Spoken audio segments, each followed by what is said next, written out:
What's up guys? So this is John Sing TV. As you can see, ito nandito ako sa quarantine area. De-share ko lang tong quarantine na location kung saan ako dinala. And this is by Qatar Hamad Hospital.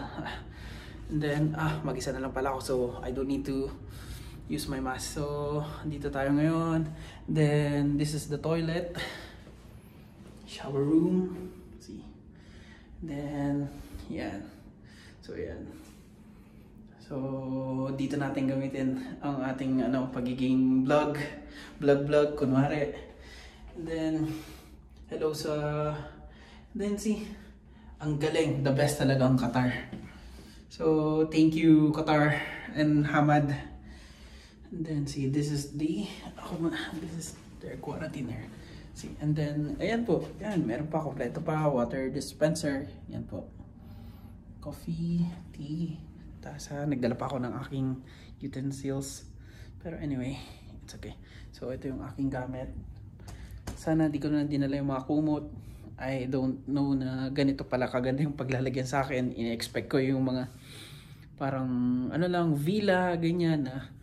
Siguro may provided naman pero not sure. So yan po. And then yan, this phone if there are any problem or need some request or need some anything na pwede kong itanungin.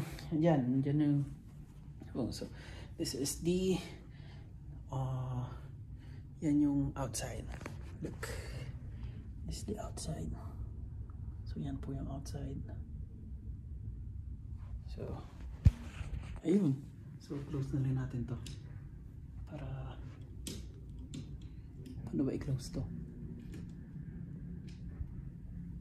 Sorry, hindi, I don't know.